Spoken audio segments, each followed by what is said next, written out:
నమస్తే సార్. నమస్తే. పిఠాపురం నుంచి వంగ గీత గారు నామినేషన్ విత్డ్రా చేసుకున్నాను విన్నాము. అలాగే పవన్ కళ్యాణ్ గారికి చిరంజీవి గారు సపోర్ట్ గా వస్తుందని విన్నాం. దాని విషయం మీ మాటల్లో. పిఠాపురం నియోజకవర్గం ముందు నుంచి కూడా అనేక సంచలనాలకు వేదికగా ఉంది. ఎందుకంటే అక్కడ పవన్ కళ్యాణ్ పోటీ చేస్తున్నాడు కాబట్టి వైసీపీ కూడా తన ప్రధాన నాయకత్వాన్ని అక్కడ మోహరించింది. సో 100 కోట్లైనా సరే పవన్ కళ్యాణ్ ఎట్టి పరిస్థితుల్లో అసెంబ్లీకి పంపకూడదని వైసీపీ కూడా చేస్తుంది. ఆల్రెడీ ఇటు తెలుగుదేశం నుంచి వర్మ అక్కడ చాలా స్ట్రాంగ్గా ఉన్నారు. ఆయన్ను విత్డ్రా చేయించడం కూడా తలనొప్పిగా తయారైంది. ఫైనల్గా ఆయన విత్డ్రా చేయించారు. బట్ ఆయనకు జన సైనికులకు మధ్య కూడా అక్కడ గొడవలు జరుగుతున్నాయి. సో ఇప్పుడు కొత్తగా కొన్ని పరిణామాలు చోటు చేసుకున్నాయి. అందులో ఒకటి ఏంటంటే పవన్ కళ్యాణ్ పేరుతో ఇంకొక 2 పవన్ కళ్యాణ్లు పోటీ చేస్తున్నారని వార్తలు వచ్చాయి. ఫైనల్గా నామినేషన్ టైంలో అయితే వాళ్ళు రాలేదు. అయితే ఇప్పుడు కొత్తగా వంగవీటి గీత పేరుతో ఇంకొక 2 గీతలు అక్కడ నామినేషన్ వేశారని చెప్తున్నారు. అందులో ఒకరిది మాత్రం పవన్ కళ్యాణ్ లాయరే, ఆమెకు కూడా లాయర్గా పనిచేశాడు. సో అఫిడవిట్ ఆ ఫోటోలన్నీ కూడా బయటికి తీసుకొచ్చారు వైసీపీ వాళ్ళు. అంటే ఇది పవన్ కళ్యాణ్ ఓటమి భయంతో ఇంకొక గీతను ప్రవేశపెట్టారు అని చెప్తున్నారు. ఇది మామూలుగా అన్ని పార్టీలు కూడా ఈ మధ్యకాలంలో చేస్తున్నాయి. మనం చూసాం, విడుదల రజనీ పేరుతో ఇంకొక ఆమెను తీసుకొచ్చారు. అది కూడా తెలుగుదేశం వాళ్ళే అక్కడ మాధవి తీసుకొచ్చి వాళ్ళ ఇంట్లో పెట్టుకొని బలవంతంగా ఆమె దగ్గర వేయించడానికి ట్రై చేశారని అవన్నీ కూడా వచ్చాయి. ఇది ఆంధ్రప్రదేశ్లో కామన్ అయ్యి లాస్ట్ టైం కూడా కేఏ పాల్ ఇలాగే ప్రతి చోట వైసీపీకి వ్యతిరేకంగా తన మనుషుల్ని అదే పేరుతో ఉన్న రంగారావు అనే పేరుని పట్టుకొని పెట్టడం అవన్నీ చేశాం. ఇదంతా ఏంటంటే మ్యాక్సిమం కన్ఫ్యూజ్ చేసి జనాల్ని కొన్ని ఓట్లైనా వాళ్ళకి పడకుండా చేయాలనే స్ట్రాటజీ. అంటే పవన్ కళ్యాణ్కి అయితే అక్కడ సీరియస్ థ్రెట్ ఉన్నట్టు కనబడుతుంది. అంటే వర్మని నమ్ముకొని దిగానని, వర్మ చేతిలో పెడుతున్నానని అన్నాడు పవన్ కళ్యాణ్. తర్వాత నేను అభ్యర్థిస్తున్నాను, ఈసారి నన్ను అసెంబ్లీకి పంపడానికి కూడా రిక్వెస్ట్ చేసి ప్రాధేయపడ్డాడు. ఎందుకంటే చాలా టఫ్గా ఉంది పవన్ కళ్యాణ్కి. అక్కడ గ్రౌండ్ రియాలిటీ మీద కానీ, గ్రౌండ్ స్థాయిలో నాయకత్వం మీద కానీ పవన్కి పొట్టలేదు. వర్మ మీద ఆధారపడాలి. వర్మ ముంచుతాడా తేలుస్తాడా తెలియట్లేదు. ఎందుకంటే వర్మకు ఉండే ప్రాబ్లం ఏంటంటే పవన్ కళ్యాణ్ ఇప్పుడు గెలిపిస్తే పర్మనెంట్గా పవన్ కళ్యాణ్ పిఠాపురం ఓన్ చేసుకున్నాడు అనుకో, ఇంకా వర్మకి ఛాయిస్ లేదు. వర్మ బయటికి వెళ్ళాలి.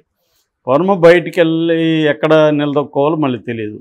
ఇప్పుడు కుప్పం చంద్రబాబుకి ఎలాగో, పులివెందుల జగన్కి ఎలాగో, హిందూపూర్ బాలకృష్ణకి ఎలాగో, మంగళగిరి లోకేష్కి ఎలాగో పవన్కి కూడా ఒక ఫిక్స్డ్ నియోజకవర్గం అవసరం. పిఠాపురంలో రేపు గెలిపిస్తే అక్కడ ఆయన టెస్ట్ వేసుకుంటే వర్మ పరిస్థితి ఏంటి అనేది వర్మ అభిమానులకు ఉంటుంది. సో వాళ్ళు ఎంత మనస్ఫూర్తిగా చేస్తారో తెలియదు. ఆ గందరగోళం కూడా ఉంది. రెండోది ఏంటంటే అక్కడ జనసేన నాయకులు, కింది స్థాయి కార్యకర్తలు వీళ్ళకి వర్మ బ్యాచ్కి పడట్లేదు. సో ఎందుకంటే పవన్ కళ్యాణ్ వర్మ బ్యాచ్కే ప్రధానమైన ఇంపార్టెన్స్ ఇచ్చి వీళ్ళని పక్కన పెడుతున్నాడు, అసలు కలవనీయట్లేదు, గేటు దగ్గరే ఆపేస్తున్నారు. ఇటువంటి విమర్శలు అక్కడ జన సైనికుల్లో నుంచున్నాయి. ఇటువంటి గ్రౌండ్ స్థాయిలో ఇటువైపు అనేక కన్ఫ్యూజన్స్ ఉన్నాయి. అటువైపు ఏమో జగన్ పెద్ద ఎత్తున మోహరించాడు. రెండోది వంగగీత గత 20 ఏళ్ళ నుంచి రాజకీయాల్లో ఉంది. ఆయన కూడా స్టూడెంట్ పాలిటిక్స్ నుంచి ఉన్నాడు. సో ఆమె ఆల్రెడీ ఎమ్మెల్యేగా, ఎంపీగా గెలిచింది. జడ్పీటీసీ చైర్పర్సన్గా ఉన్నింది. సో అందువల్ల ఆమెకు బాగా పట్టుంది అక్కడ. పైగా ఆమె కూడా కాపు ఇదే. మరోపక్క ముద్రగడ చాలా పెద్ద ఎత్తున పవన్ కళ్యాణ్ని అసెంబ్లీకి పంపించకూడదని అతను టార్గెట్ చేస్తున్నాడు. దీని మధ్య పవన్ కళ్యాణ్కు ఒక అభద్రత మొదలైనట్టుగా కనబడుతుంది. అంటే మొదటేమో ఇటు హైపరాది కావచ్చు, తర్వాత రామ్ ప్రసాద్ కావచ్చు, ఇలాంటి అనేక మంది, నాగబాబు జబర్దస్త్ బ్యాచ్ని దించాడు రంగంలోకి, జానీ మాస్టర్, ఇలాగా మొత్తం దిగారు. అది కూడా ఏమి సరిపోతుంది అనిపించాల. వాళ్ళ ఇది ఏమి అక్కడ పెద్ద పని చేయట్లేదు. ఎందుకంటే వాళ్ళు కమెడియన్స్, అది చూస్తారు తప్ప వాళ్ళు ఓట్లు ఏమంటే ఎందుకు వేస్తారు జనం. సో అదేమి పెద్ద పని చేయట్లేదు. దాంతో వరుణ్ తేజ్ని రంగంలోకి దించారు, నాగబాబు కొడుకుని. సో వరుణ్ తేజీ వాళ్ళ మదరు ఇద్దరు కూడా అక్కడికి వెళ్ళి ప్రచారం మొదలుపెట్టారు. సో అది కూడా సరిపోదేమో. వరుణ్ తేజ్ కూడా అంత, అంటే వరుణ్ తేజ్ కాపు యూత్ని ఇన్ఫ్లుయెన్స్ చేసి తిప్పిస్తాడా ఇటువైపు అన్న డౌట్ ఉంది. ఇంకా సాక్షాత్తు మళ్ళీ చిరంజీవినే రంగంలోకి దించి, నిజానికి చిరంజీవి నేను పాలిటిక్స్ దూరం అని ఎప్పుడో చేతులు ఎత్తేసాడు. ఈ 10 ఏళ్ళుగా ఆంధ్రప్రదేశ్కి సంబంధించిన ఏ విషయంలో కూడా ఆయన ఇంటర్ఫియర్ కాలేదు. అప్పుడు జగన్తో వెళ్ళాడు, జగన్ ఆయన్ని ఇంటికి తీసుకెళ్ళి లంచ్ మీటింగ్ అయింది. తర్వాత జగన్ని పొగిడాడు, 3 రాజధానులు కూడా సపోర్ట్ చేశాడు. ఇవన్నీ చేసి ఇప్పుడు చిరంజీవి వెళ్ళి మా తమ్ముడిని గెలిపించానంటే అది చాలా ఎంబరాసింగ్గా ఉంటుంది. అంటే మీ తమ్ముడు కోసం అయితే నువ్వు ఆంధ్రప్రదేశ్కి వస్తావు, మాకు రకరకాల ఇష్యూస్ ఉన్నప్పుడు నువ్వు రావా అనేది చిరంజీవికి ప్రశ్నలు వస్తాయి. అట్లాగే చిరంజీవికి అనేక ప్రశ్నలు వస్తాయి. నువ్వు పార్టీని దేనికి పెట్టావు, దేనికి అమ్మేసుకున్నావు, నీ కేంద్ర పదవి వస్తుంది అనుకుంటే అమ్మేసుకున్నావు. 70 లక్షల మంది ఓట్లేసి గెలిపించారు అప్పుడు నేను. అట్లాగే 18 ఎమ్మెల్యేలు ఇచ్చారు, అయినా నువ్వు తీసుకెళ్ళి కాంగ్రెస్లో కలిపేసి అమ్మేసుకున్నావు. మళ్ళీ ఇప్పుడు ఏ ముఖం పెట్టుకొని నువ్వు తమ్ముడిని గెలిపించడానికి వస్తావు? రేపు నీ తమ్ముడు అమ్ముకోవడానికి గ్యారంటీ ఉంది. ఇలాంటి ప్రశ్నలన్నీ ప్రజల నుంచి వస్తాయి. ఇటు వైసీపీ కూడా దీన్ని పెద్ద ఎత్తున లేవదీస్తుంది. అట్లాగే చిరంజీవికి ఏంటంటే తమ్ముడికి కెరీర్, సినిమా కెరీర్ చిరంజీవి ఇచ్చాడు. ఇప్పుడు పొలిటికల్ కెరీర్ కూడా చిరంజీవి ఇవ్వాల్సిన పరిస్థితి వచ్చింది. మామూలుగా చిరంజీవి సినిమాల్లోనే మనం చాలా సినిమాల్లో ఎట్లుంటుందంటే ముందు లోకల్ రౌడీలను పంపిస్తారు చిరంజీవిని కొట్టడానికి. వాళ్ళని 2 నిమిషాలు కొట్టేస్తుంటాడు.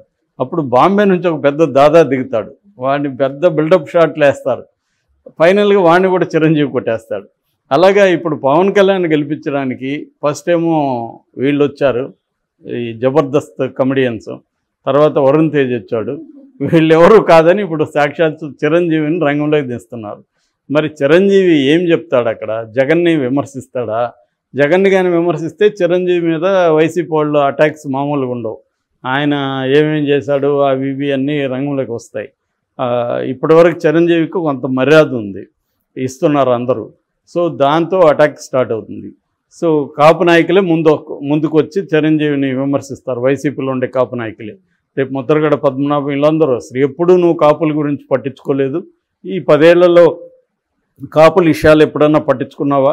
ఇప్పుడు వచ్చి మా తమ్ముడిని గెలిపించమంటే ఏ ముఖం పెట్టుకొని అడుగుతున్నావు ఓట్లు అని అడుగుతారు. అట్లాగే చిరంజీవి గతంలో ఇచ్చిన స్టేట్మెంట్స్ ఉన్నాయి. ఆ 2 పత్రికలు మమ్మల్ని ఎట్లా ఇబ్బంది పెట్టే, చంద్రబాబు మీద ఆయన ఇచ్చిన స్టేట్మెంట్స్ ఉన్నాయి. అవన్నీ ఆ వీడియోలన్నీ మళ్ళీ బయటికి తీస్తారు. చిరంజీవి ఏం మాట్లాడాడు, జగన్ని ఎట్లా పోయాడు, ఇవన్నీ మళ్ళీ బయటికి తీస్తారు. ఇంకా పెంట అయ్యే అవకాశం ఉంది. ఇప్పుడు పవన్ కళ్యాణ్ మొన్నటి వరకు ఏమంటున్నాడు, మా అన్న చిరంజీవి జోలికి రావద్దు, మా అన్న జోలికి రావద్దు అంటున్నాడు. ఎందుకు రాకూడదు నీ అన్న జోలికి? మీ అన్న రాజకీయాల్లోకి వచ్చినప్పుడు అందరూ వస్తారు. మీ అన్న రాకూడదంటే మీ అన్నని అక్కడ పెట్టు. మీ అన్న రాజకీయాల్లోకి రానంత వరకు ఎవరు రారు మీ అన్న జోలికి. మీ అన్న రాజకీయాల్లోకి వచ్చి నేను అందరి జోలికి వస్తాను, నేను అందరిని మోకాల మీద నడిపిస్తాను, కడ్రాయిలతో నడిపిస్తాను, నరకం చూపిస్తానని అతను మాట్లాడుతుంటే వాళ్ళ అన్న గురించి ఎందుకు మాట్లాడకూడదు?